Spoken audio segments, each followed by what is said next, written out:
And we have Dr. John on the line from Creation Ministries International. Good morning, Dr. John. Yeah, good morning, Mick. How are you today? I'm awesome, and it's great to have you back again this week, Dr. John.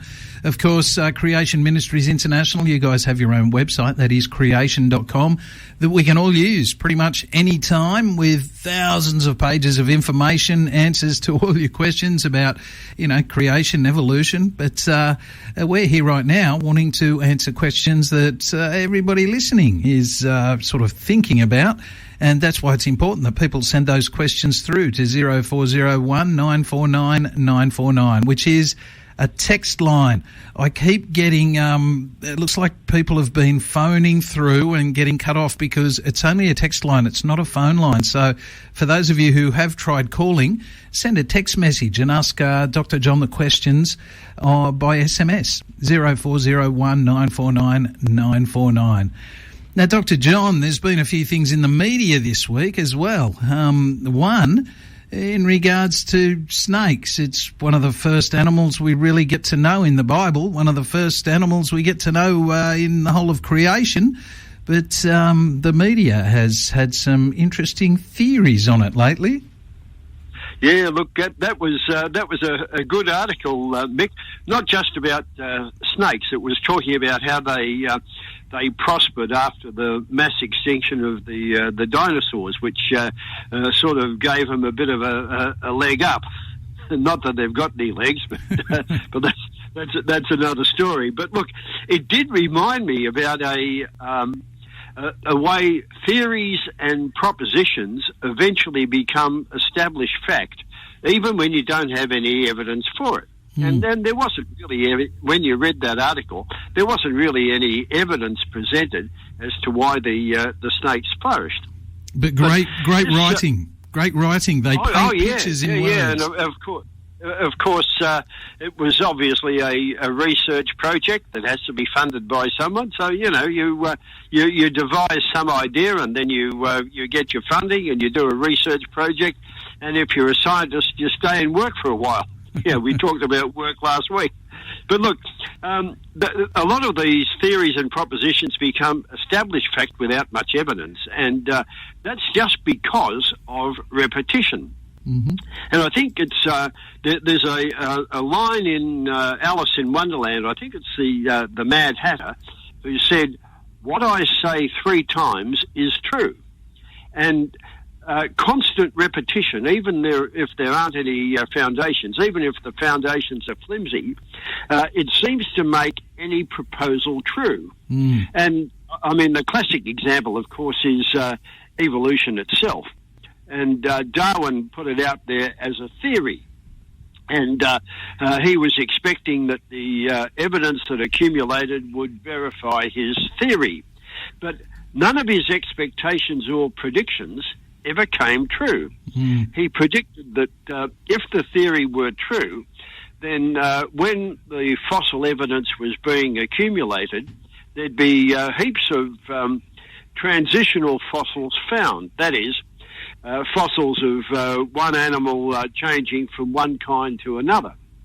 But of course that never eventuated, and there probably aren't any that you would actually call a proven transitional fossil. They just don't exist. Yeah, that's interesting, isn't it? Where you see one animal and they say that something sort of evolved over time. Yeah, we see it at one end, we see it at the other end, and all the bits in the middle. There's like a lot of missing links, isn't there? Heaps of them, and of course that's really why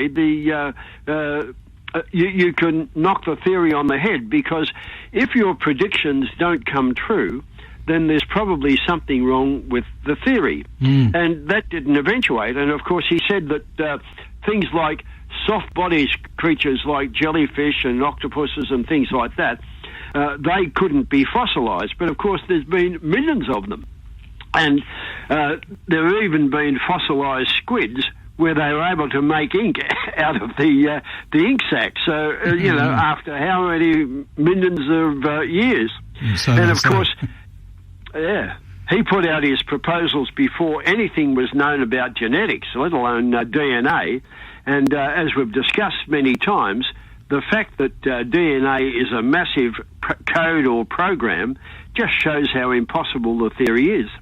And yet, because it's been repeated so often, it's become established facts in the minds of everyone, not just the average person out there in the street, but even the scientists who work in the field. And as we've mentioned also many times on the program, lots of these scientific articles say how surprised the scientists were by their findings because it was not at all what they were expecting. Yeah. And so that happens very, very frequently, but what we never see is them pause and reevaluate their foundational belief. And of course, there was another example of that in the article on snake evolution. Now, everybody knows that dinosaurs don't seem to be around anymore. Yeah. And for years there was speculation as to what might have caused them to not be around anymore. And there were all sorts of suggestions, mass poisonings, climate changes, but eventually the world decided that it must have been an asteroid impact. Yep. So eventually that was the generally accepted idea. And then that progressed further to they actually decided that they had located where that asteroid had impacted. And I think they came up with the Gulf of Mexico as the place where it hit. Yep.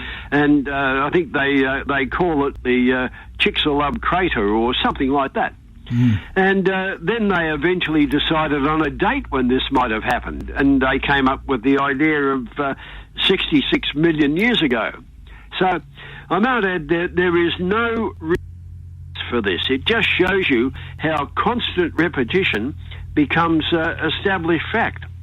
Yeah. And that extinction event that caused the snakes to flourish, that's now got a name, and we'll talk about that when we come back. Interesting how they make up dates and then they try and fit things to it. In fact, I remember you telling us a while back, Dr. John, that there was a textbook that you'd read from back in the 1950s that had information in it that was later proven wrong, yet it's still used in textbooks today because it's been used over and over and over, which just goes to prove that, use it enough times and people they build their new theories around the old theories, whether they're right or wrong. That's right, and they never reject the old stuff. And what you're talking about, have we got time to mention it? Yep. Or when we come back? What do you think? Oh, well, what about when we come back? We'll have a song first, a bit of Danny Gokey. Haven't seen it yet. That fits. And then we'll come back to Dr. John very shortly. You're on 94.9. Send your questions through 0401 949 949. And we have Dr. John on the line from Creation Ministries International. Please send your questions through to 0401 949 949. That is a text line. Now, Dr. John, you were about to tell us about a textbook that you used to read from and giving away your age a little bit, Dr. John, back in the 1950s. Is that right? Yeah, I read it a little bit later than that, but it was certainly in the textbooks about that time. But yeah, look, this is how things get entrenched, and they never get rejected, even though they're proven to be absolute baloney. And that particular one, which I was taught, was and people will have seen these around, the series of embryo drawings that make it look as though rabbits and pigs and people and fish all looked the same at the same stage of development because we supposedly all evolved the same way. And that was proven to be nonsense and fraudulent, actually, because the guy who did it faked his diagrams. They don't look anything like that. But that was in textbooks for about 100 years. And even though it's been proven to be nonsense for about 50 years at least, you still find it. And I mentioned on this program that I was doing some talks one time up in Cowra, and my host took me up to Canowindra, and we had a look at there's a whole lot of fish fossils at a museum up there in Canowindra. Mm-hmm. And they have a little classroom there because children's excursions come through all the time to have a look at the fossils. Yep. And there on the wall is these diagrams showing how evolution has occurred, supposedly, even though it's been proven to be nonsense for 50 years. So kids are still being indoctrinated. By the grace of God, they wouldn't have been doing too many excursions up there in the last 18 months or so. but it's still there. Yeah. And I pointed it out to them, and they didn't know that it was nonsense, but I don't think they took it down off the wall. Yeah. Sadly, we see that all the time, people reusing stuff from the old days, and I just find it sad that so many theories that are, literally just thought up theories from the past get rehashed, and new science builds on the old theories that really have no basis, and so that means new science has no basis either. Yeah, well, I mean, this idea of the snake evolution is another classic, because it's been decided that the dinosaurs, there was an extinction event 66 million years ago, and it's now got a name. It's called the Cretaceous Paleogene mass extinction. Mm-hmm. And supposedly it wiped out the larger reptiles and paved the way for lots of the rest to flourish. And supposedly that includes all the modern snakes. Now, I wouldn't have thought snakes would have been under a great deal of threat from dinosaurs, because in the sort of jungle that existed in the Jurassic world, any snake that couldn't get away from a T-Rex probably deserved to get eaten, because there was plenty of places for them to hide. Yes. But the interesting thing is that the scientists absolutely ignore the global flood as the possible explanation for mass extinctions, despite the massive anthropological evidence that attests to it. The similar flood legends in every culture on Earth, all the sedimentary rocks that indicate rapid burial of huge numbers of dead animals. And, when I do talks, I often use demonstration photos of these sedimentary rocks. But if you get Windows 10, you see all those photos that keep coming through, and everywhere, all over the world, you see the layers and layers of sedimentary rocks. So people are confronted with it every day. Yes, absolutely. But they don't believe it. Yes. And we have Dr. John on the line from Creation Ministries International. And Dr. John, you've been talking about some interesting stuff this morning, and particularly about old science and how sometimes old science, even if it's proven wrong, tends not to change its ways, and new science starts basing theories on old science.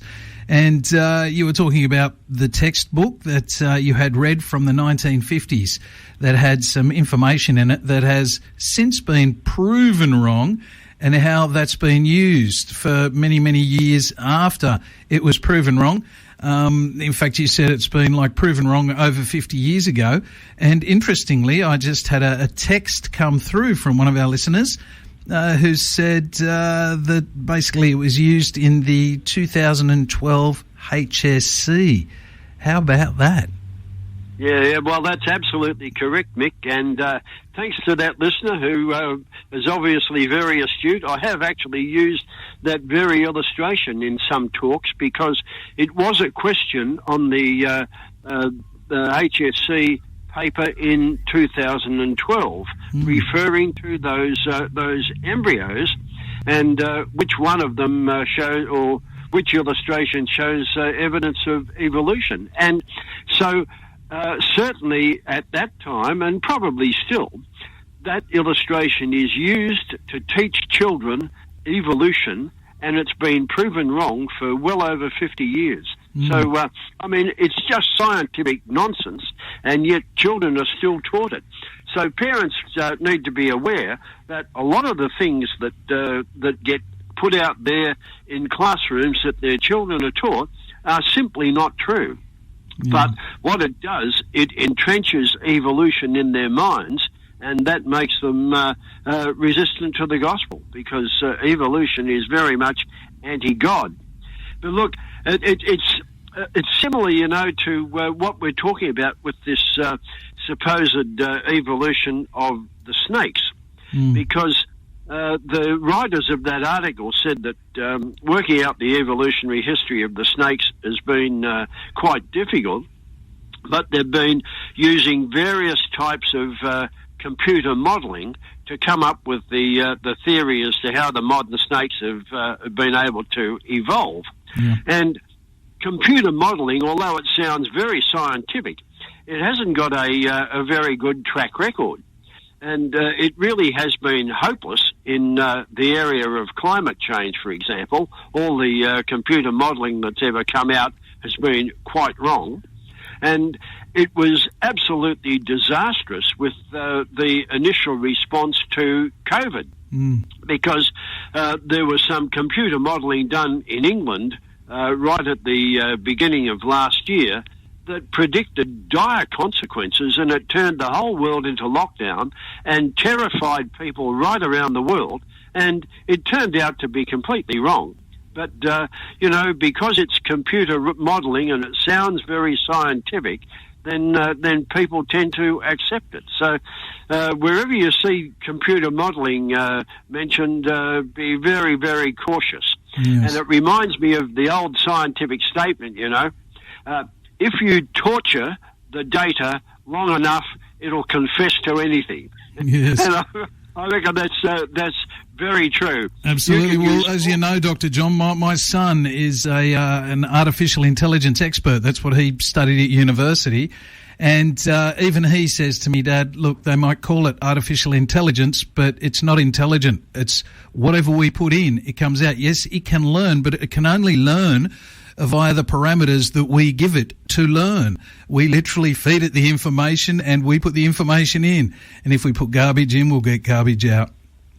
That's absolutely true. And, a lot of these scientific studies, they have an expectation of an end result, and they subconsciously actually use the data to verify the end result that they are expecting. Now, that's one of the reasons why so many scientific papers end up getting retracted. It's an enormous percentage. It's well over 20%, maybe 30 or more, of scientific papers that eventually get retracted. Because when another researcher tries to produce the same results, they can't do it. And that's really because the bias of the first experimenter ends up interfering with their results and their interpretation of them. But anyway, look, with these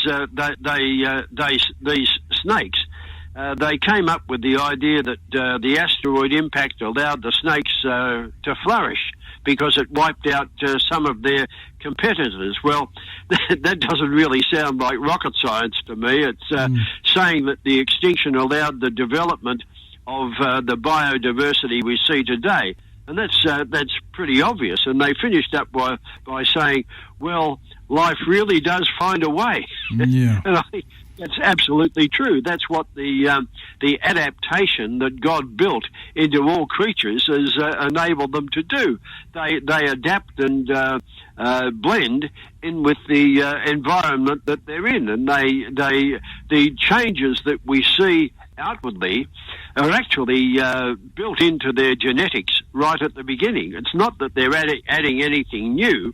It's just that they're expressing what's already in there because of the pressure of the environment. Yes. So it all comes back to creation anyway. It's got nothing to do with evolution. But look, there's another one that I wanted to talk about, Mick, because you sent this one through to me. And this was about a startup company called Colossal that wants to produce a woolly mammoth by 2027. That was this week's news. That's right, using the what they call the CRISPR gene editing technology. And they're going to use Asian elephants to build this woolly mammoth hybrid.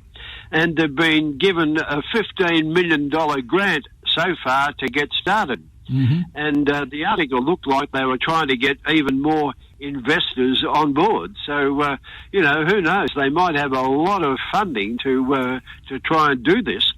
I'm not sure what benefit there'll be, and it won't really be a woolly mammoth. It'll be a woolly mammoth Asian elephant hybrid that's going to have apparently smaller ears and more body fat. So it's going to be able to wander around the tundra again. Mm. And, we've talked about this on the program before. Here it is announced in the Science News this week, but we've talked about this before. And I don't think they can really establish that the woolly mammoths were actually wandering the tundra, because it wasn't really frozen tundra at the time they were there. But again, we'll continue with this when we get back, because there's a few interesting things about it. Yeah, I'm wondering, maybe they're going to put it in Greenland. Who knows? It's nice and cold, and they say there's more greenery growing there at the moment. You're on 94.9, Dr. John from Creation Ministries International, and he's just been talking to us about these guys that are doing CRISPR stuff, and they're going to bring a woolly mammoth back. And I've been thinking, Dr. John, with this CRISPR stuff and gene editing, what if they mix like a bit of chihuahua in there? Can we have woolly mammoth little pets? Yeah, mini mammoths. Yeah. Yeah, well, maybe they could, yeah. And look, when I read the article, I wasn't too sure what they were trying to do, because the idea was, I think, to release a herd of these hybrid elephant mammoths back into the tundra to try and change it back again, because they're found in the carcasses are found in frozen ground. Mm-hmm. But the ground wasn't frozen when they were alive, because the grasses that are found in their stomachs don't grow in frozen ground. Wow. So people don't really know exactly what caused the extinction of these mammoths. But look, it makes makes for a good story. Maybe there was a flood and they froze. Well, that's right, and of course there are millions of these frozen mammoth carcasses. It's not just a couple. And you might remember a comment that we made when we discussed this a few weeks ago. I said it's pretty easy for research laboratories to work with little animals like mice, because they don't take a lot of room to house, and they have a gestation period of about 2 weeks, and they produce multiple offspring. So you've got a fair bit to work with. Mm-hmm. But elephants generally only have one baby, although you might have seen an article only a week or so ago of elephant twins. Twins are very, very rare with elephants, mm-hmm. but they also have a gestation period of about 16 months. Whoa. So, it would take quite a long time and a very, very big laboratory to try and produce a herd of a million elephant. There you go. Maybe the chihuahua idea can, maybe should I get in contact with them, do you think? Yeah, well, that could be right. But there was another very interesting thing in the article, because they probably can't use elephants because they're too big and they need too many of them. They were going to produce some sort of artificial womb to gestate the elephant mammoth eggs. Wow. Now, you might remember that book by Aldous Huxley of Brave New World, going back a while. They were into that then, artificial wombs. So, it's almost Back to the Future, you might say, with the idea of artificial wombs.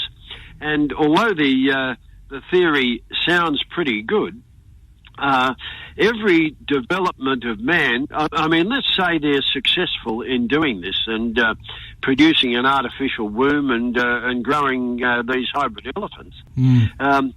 That sounds like wonderful technology, but history has shown that every new invention of man really gets used for evil purposes eventually, even though it might have been a great scientific breakthrough at the time. So I think I'd be very wary of this because of the nature of man. You know, it's not likely to be to end up very well, I don't think. And they're unlikely to be able to produce sufficient numbers of them to put them back into the tundra, because their idea is if they put them back, then they might eventually change the climate and get it back to what it once was. Well, you know, when you mention things like restoring the climate to what it was originally, then you're more likely to attract funding. So maybe they just threw that one out there because they're looking for a few more dollars to fund the research. Yeah. But look, it's all very interesting stuff, Mick. But the tragedy is that you know, it excludes God from it, and I think it's vitally important at the present time that we get back to the Lord, because there's so much happening in the world, and the changes are so rapid that it's very easy to get fearful, and we're seeing that in society now. And for Christians, the security of being one of God's children, that really is our great anchor at the moment, because God knows what's going on, and His word declares what the end will be, and the wonderful destiny that awaits people who are Christians. So, I think we can expect a few bumps along the way, and there may be some severe ones to come along in the future. But we're going to get there eventually, and I think that's a cause for rejoicing if you're a believer. Yeah, absolutely. Well, Dr. John, coming to the end of another week, thank you so much again. It was enlightening, very, very interesting, and I wonder if we'll ever see those woolly mammoths. Yes. You'll be back next week, I assume, Dr. John. You can't go anywhere. I will, Mick. I haven't got anywhere to go, so next week we'll be back. Looking forward to it. Thank you so much again. And looking forward to a few more questions too. Mick, it's great that we know people are listening, and we got that comment back in about the embryo question being on the HSC paper. So let's encourage our listeners to send in those questions. We want to address the issues that concern you. So send them into the text line 0401 949 949. That's it. Is that correct? That's it. Thank you, Dr. John. We'll see you again next week.